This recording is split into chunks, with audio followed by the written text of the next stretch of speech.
So hello po sa inyo mga kalingap, welcome back po sa ating YouTube channel, Kanap JJ. Kung na-miss nyo po ang aking reaction video, syempre dapat i-on nyo na muna ang notification bell for more vlogs, updates, like, share mga kalingap.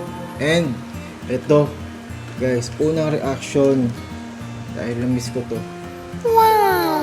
ang travel mga kalingap ng EDSI. So meron po dito mga nagtatanong, mga naghahanap kung saan ba talaga yung tunay na travel ng EDSI bukod sa South Korea.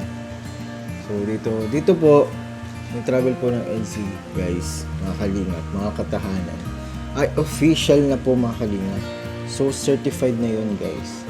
Talagang ano po yun, tuloy na yun dahil may ticket na sila.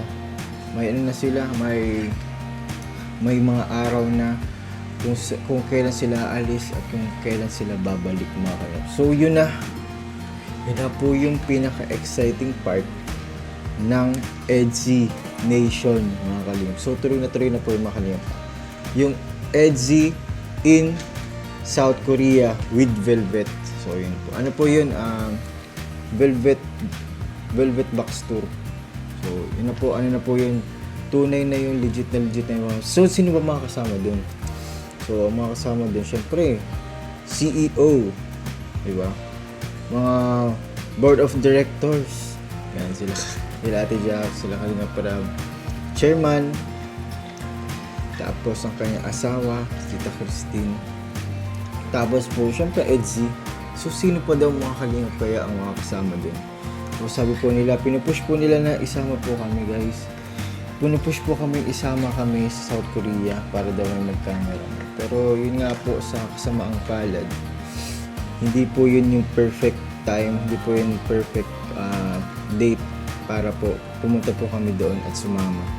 So meron po kaming kailangan pong paghandaan at asikasuhin po kasi itong itong event naman po nito ay once in a lifetime lang po itong mangyayari. Kaya po kailangan po namin itong paghandaan na masyado ni Kakay.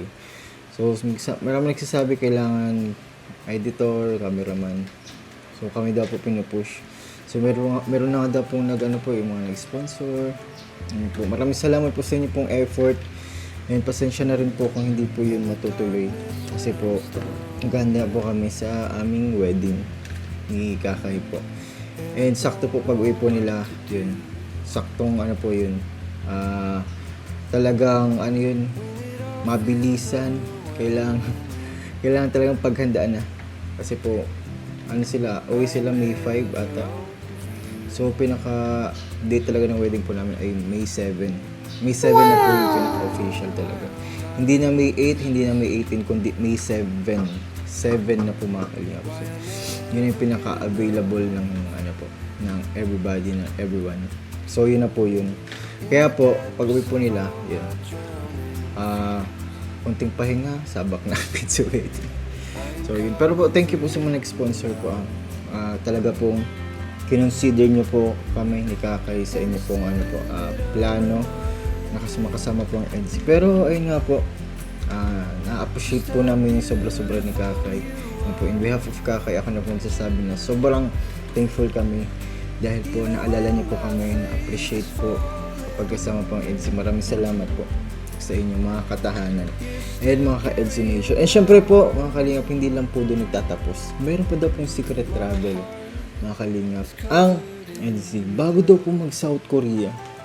So ayun po, nakikita ko po, mayroon kasi mga akong naririnig kung saan pwede daw pong mag-travel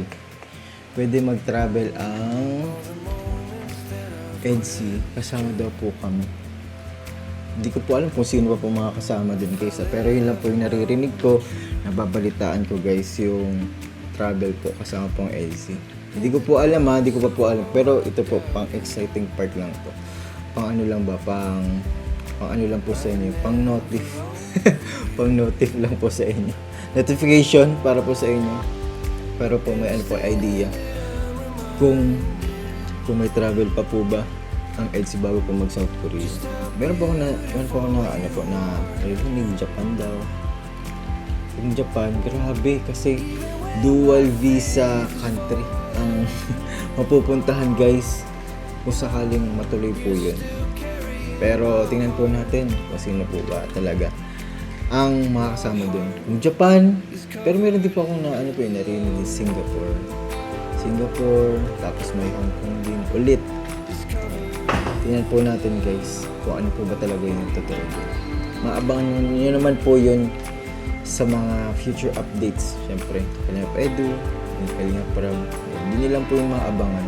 Pero po dito, ano lang po to, pahapyaw lang. Pahapyaw po na vlog na meron po talagang travel ang EDSI bago mag South Korea. So, ayun po, comment po kayo mga Kalingap kung saan po ba yan. And ano po ba yung nasa isip nyo? And kung taga doon po kayo, i-push nyo na po yun. I-push nyo na po yung mga Kalingap. And sana po sa travel po naman, sana makasama si Grace. Para po para maka-experience naman si Grace ng travel. Kung pwede lang naman po. Si Grace, kasi po si Grace po ay isang close na kaibigan ni Vince. Di ba siya nga po yung best friend. Kahit may mga issue, kahit ano po mga problema na kanilang na hinaharap, tuloy lang po sila.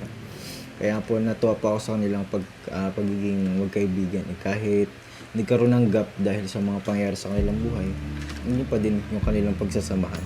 Talagang andun pa din at matatag. So ayun po, sana po, yun nga po, suggestion lang naman po yun.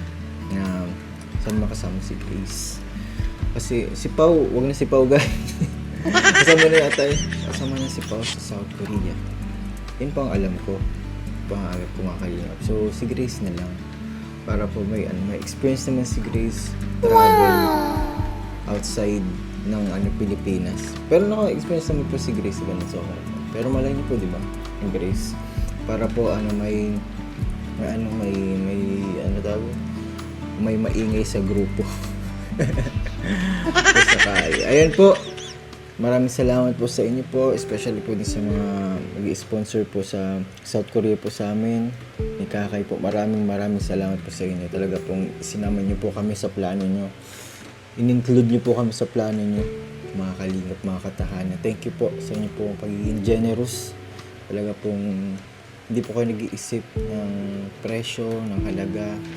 Talagang iniisip niyo lang po talaga yung yung regalo, yung ngiti na magiging bunga kapag ginawa niyo po yan. Siyempre sa amin. Pero yun po, sobrang thankful po ako. Na-appreciate ko po talaga yun ng sobra-sobra.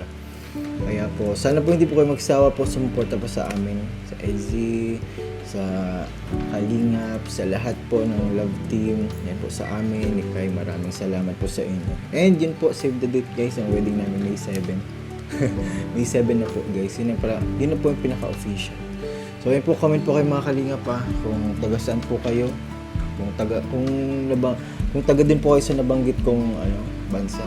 I-push niyo po mga Kalingap para po meron po silang mabawasan na po yung nilang bucket list sa country na gusto nila pong puntahan. So yun po mga Kalingap, thank you po sa inyo. God bless for everybody.